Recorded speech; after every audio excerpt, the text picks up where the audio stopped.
Hello friends, D2 electric EBC में आप सबका बहुत बहुत स्वागत है। और आज हम बहुत ही इंपॉर्टेंट टॉपिक डिस्कस करेंगे जो कि रिलेटेड रहेगा नियॉन टेस्टर। अब नियॉन टेस्टर में हम देखेंगे कि ये जैसे नियॉन टेस्टर है तो नियॉन टेस्टर में जो भी टोटल पार्ट्स है वो टोटल पार्ट्स की स्टडी हम इस क्लास में करेंगे। जैसे हम इसका टाइटल दे देते हैं पार्ट्स ऑफ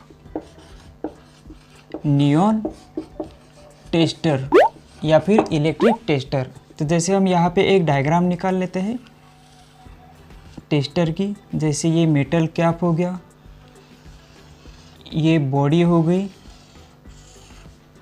ये मेटल रॉड हो गया। जैसे आप यहाँ पे देख पा रहे हैं ये मेटल रॉड हो गया, ये बॉडी हो गई और ये मेटल कैप।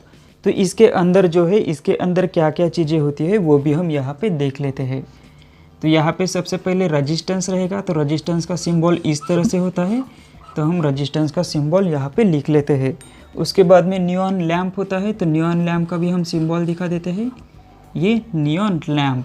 उसके बाद में होता है यहाँ पे स्प्रिंग, तो स्प्रिंग को हम इस तरह से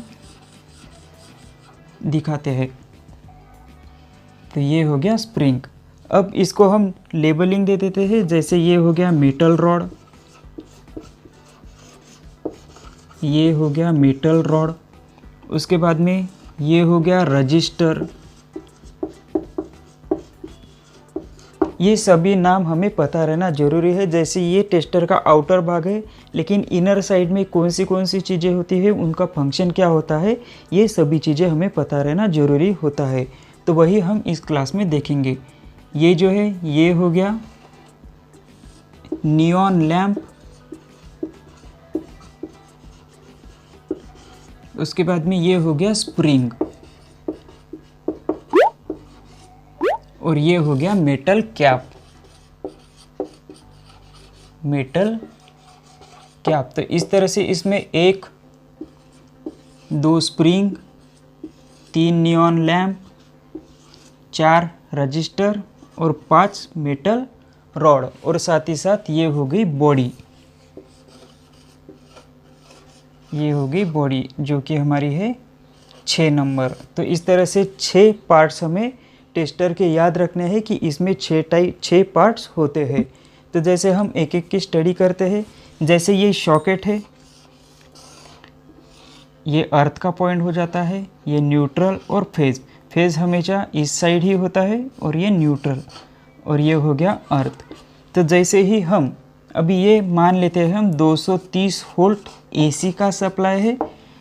तो जैसे ही यहाँ पे फेज़ है तो ये टेस्टर हम जैसे यहाँ पे लगाते हैं तो यहाँ पे नियॉन टेस्टर इंडिकेट करेगा कि इस साइड में फेज़ है, लेकिन हमें फिर भी यहाँ पे करंट नहीं लगता। तो करंट क्यों नहीं लगता? क्योंकि रजिस्टर, तो रजिस्टर का काम ये होता है कि वो करंट को अपोज करे।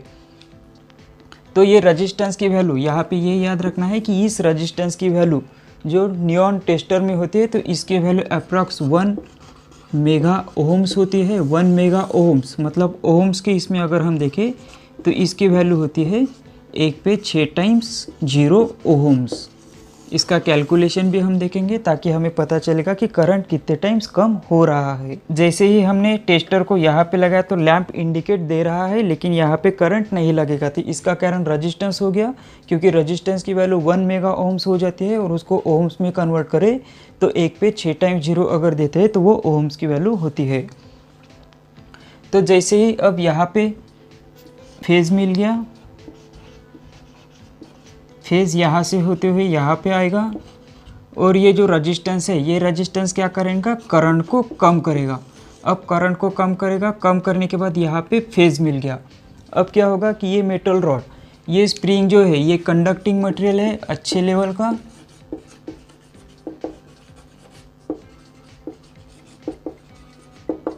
कंडक्टिंग मटेरियल है तो यहाँ से भी करंट इजीली फ्लो हो जाएगा। तो जैसे ही हम यहाँ पे टच करते हैं तो टच करने के बाद हमारे बॉडी से यहाँ पे न्यूट्रल मिल जाएगा। तो न्यूट्रल स्प्रिंग के थ्रू यहाँ पे आ जाएगा और यहाँ तक न्यूट्रल, मतलब इस लैंप को यहाँ से एक फेज मिल गया और ऊपर से न्यूट्रल मिल गया। तो किसी भी लोड को, जैसे ये बल्ब है, जैसे ये बल्ब है तो यहाँ पे हम इसको फेज देते हैं और यहाँ पे न्यूट्रल देते हैं, तो लैम्प जो है हमारा ग्लो करने लगेगा। तो सेम कंडीशन यहाँ पे होगी। तो नियॉन टेस्टर को, नियॉन लैम्प को यहाँ पे फेज मिल गया, यहाँ पे न्यूट्रल मिल गया, तो ये इंडिकेट करेगा कि हमें फेज मिल गया और न्यूट्रल भी मिल गया, मतलब उस लाइन में सप्लाई है। और ये जो स्प्रिंग है, ये स्प्रिंग का काम रहेगा कि मैकेनिकल टेंशन बनाए रखे,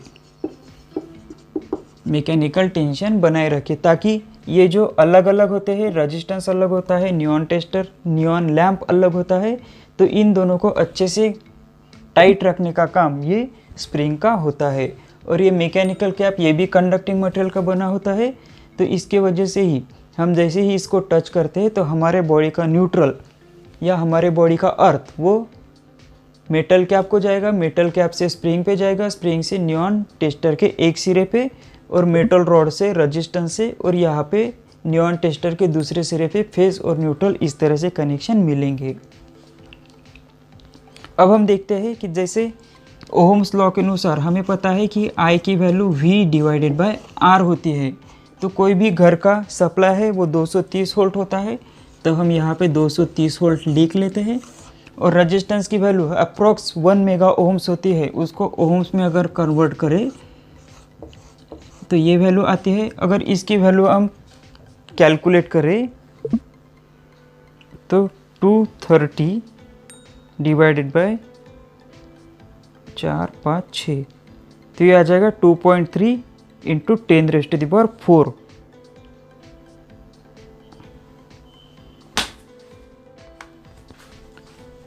तो ये आ जाएगा 2.3 इंटू 10⁻⁻4 एम्पियर। अगर इसको ये -4 अगर हम निकाल दें तो इसकी वैल्यू हम इस तरह से लिख सकते हैं 0.0000023 एम्पियर। तो इतना कम करंट यहाँ पे मिलेगा, तो यहाँ पे हम इजीली टच भी करते हैं, तो इतना कम करंट होने की वजह से वो करंट हमें महसूस भी नहीं होगा, और उसकी वजह से हमें यहाँ पे शॉक भी नहीं लगेगा। तो ये इससे हम ये बोल सकते हैं कि पूरे नियॉन टेस्टर में जो सबसे महत्वपूर्ण पार्ट होता है जिससे कि हमें करंट नहीं लगता और सेफ्टी से हम किसी भी लाइव कंडक्टर का सप्लाई चेक कर सकते हैं, तो वो हो जाएगा रेजिस्टेंस के वजह से, क्योंकि रेजिस्टेंस की वैल्यू 1 मेगा ओम्स तक होती है, और 1 मेगा ओम्स के होने की वजह से करंट की वैल्यू इतने टाइम्स कम होती है। अब क्यों होती है? क्योंकि यहाँ पे हम लिख लेते हैं I equal to V divided by R। अगर रेजिस्टेंस की वैल्यू बढ़ गई तो करंट की वैल्यू कम हो जाएगी, क्योंकि ओम्स लॉ के अनुसार करंट जो है रेजिस्टेंस के इन्वर्सली प्रोपोर्शनल है। अगर रेजिस्टेंस की वैल्यू कम होती है तो करंट की वैल्यू बढ़ जाएगी। तो इसकी वजह से टेस्टर में जितना रेजिस्टेंस की वैल्यू ज़्यादा रहेगी उतनी ही करंट की वैल्यू जो है वो कम हो जाएगी, और करंट की वैल्यू अगर कम हो गई तो हमें शॉक लगने के चांसेस कम रहते हैं। जब भी हम इलेक्ट्रिक फील्ड में काम करते हैं तो टेस्टर हमारे लिए बहुत ही महत्वपूर्ण हो जाता है, क्योंकि कोई भी लाइव सप्लाई को हम हाथ लगा के या छू के उसको चेक नहीं कर सकते।